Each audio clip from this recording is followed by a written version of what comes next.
to understand, to get the knowledge, to get the deep insight, the deep understanding, so that you can convey the message of Allah, you can make tabligh, and you can call people to the path of Allah. Now we come to the third and the highest level. This is the highest level, and that is an aqimuddin. Establish this deen as a living reality, as an organic whole, as a total political socio-economic system. You have to establish it. يَكُونَ الدِّينُ كُلُّهُ لِلَّهِ قَاتِلُوهُمْ حَتَّى لَا تَكُونَ فِتْنَةٌ وَيَكُونَ الدِّينُ كُلُّهُ لِلَّهِ. Now go to war against them. Fight them out, so that till such time that the fitna, the revolt, the fasad is crushed. Because whosoever is claiming sovereignty for himself, he is in rebellion against Allah subhanahu wa ta'ala. Sovereignty belongs to him alone. Whosoever claims sovereignty for himself or his nation, he is, in rebellion, he is in revolt against Allah subhanahu wa ta'ala. And those who are faithful to Allah subhanahu wa ta'ala, they have to crush this revolt and this rebellion. فَقَاتِلُوهُمْ حَتَّى لَا تَكُونَ فِتْنَةٌ, so that this fitna is finished. وَيَكُونَ الدِّينُ كُلُّهُ لِلَّهِ, and the deen totally comes under Allah subhanahu wa ta'ala. No aspect of the system of life is outside the pale of the deen of Allah. It's not, it is not that it is controlled by the injunctions of Allah subhanahu wa ta'ala. This we have discussed, fully. Because for this you need a revolution. To establish a system, you have to first, to root out the system that is existing before. Unless you can uproot that system, how can you establish another system? There can be no two systems at one place at one time.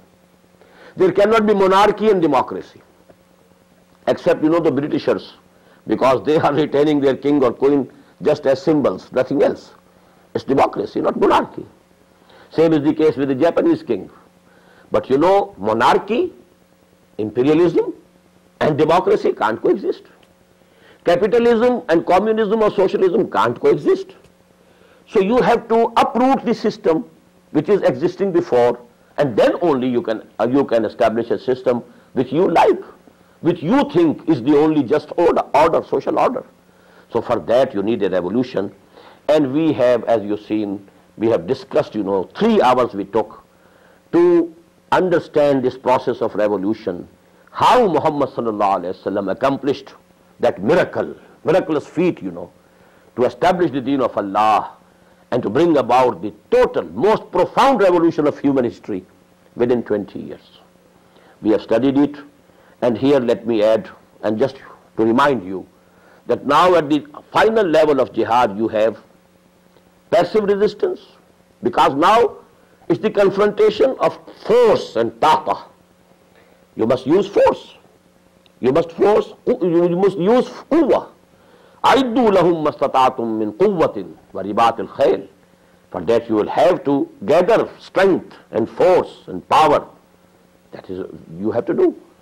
So actually then, till such time that you are strong enough to strike at the roots of that system, to challenge it and to advance against it, and to, so to say, to have a direct action against it, till such time you have to do passive resistance. Take all persecution, whether verbal or physical, without any retaliation. Then you challenge the system when you feel you are strong enough. You can risk an open confrontation, a head-on collision. Then you challenge the system directly. That's the direct action.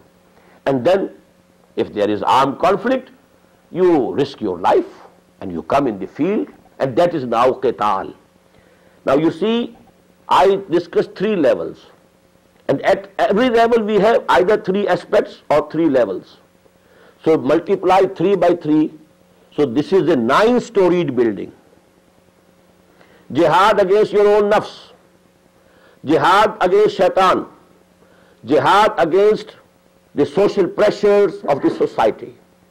3, then only you can become a real Muslim, a real bondsman to Allah.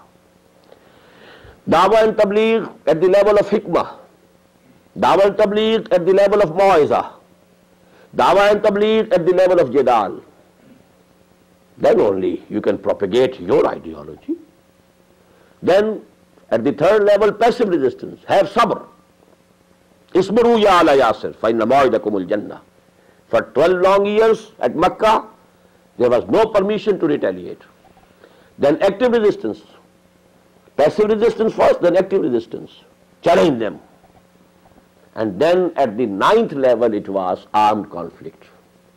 So 8 stories of this 9-storied building are jihad, and the 9th and the topmost story becomes qital fi sabilillah. This qital, as I told you, started in the 2nd year after Hijrah, beginning with the Battle of Badr.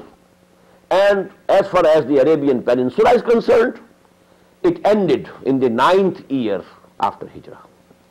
It's a 6 or 7 years long war with different battles and with a small pause due to the Treaty of Hudaybiyah. So that is armed conflict, that is qital. 8 stories are jihad fi sabilillah, and the 9th one, the topmost one, is qital fi sabilillah. Now about this qital fi sabilillah, you know, there has been a person in Indo-Pakistan subcontinent, and I didn't want even to mention his name, Ghulam Ahmad Qadiani. The Qadianis follow him, and some of them accept him as Nabi, and some others accept him as Mujaddid. And thank God that we in Pakistan, at the highest constitutional level, decided that they are outside the pale of Islam. But what he said, deen ke liye haram hai ab dosto qital. He declared qital is now finished. Now qital has been forbidden. Qital is, you know, out of context. And you have only to make jihad. Jihad through lisan, jihad through qalam, jihad, you know, through qalb. And this qital, jihad bisayf, is abrogated. But it's absolutely wrong. But I want to mention here that most of us also do think in the same way. If you search your hearts, bottoms of your hearts, we think that only Tabligh can do it, only sermon will serve the purpose.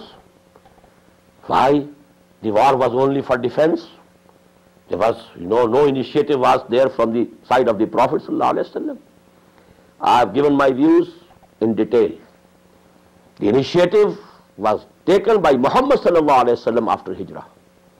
He advanced towards Makkah, and he, you know, started sending small groups, challenging the Quraysh, and, you know, isolating them politically and blockading their, you know, lifeline, blockade of Makkah.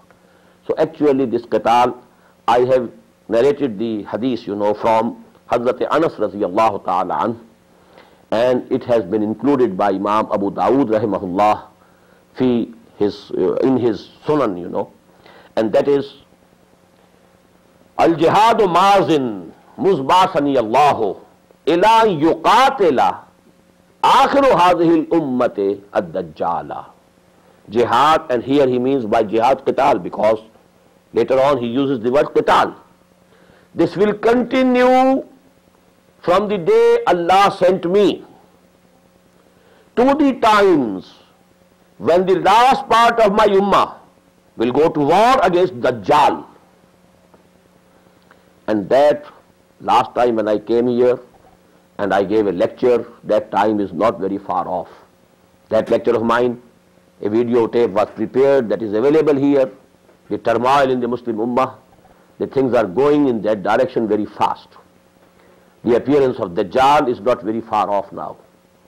And actually the Al-Malahim, there are full chapters, Kitabul Malahim, in the books of Ahadith. And there is the news and prophecy of the Prophet ﷺ, Al-Malhamatul Uzma, the biggest war that will be fought between the Muslims on one side and the Christians, 80,000 of them, 80 banners of Christians, under every banner 12,000. So that will be the number of the people from the Christian side, and the Jews will later on join them under the leadership of Dajjal. All these news are there in the books of Ahadith, in the prophecies of the Prophet ﷺ. So qital is continuous process. But qital fi sabilillah, You know, if a Muslim country is attacked by an enemy,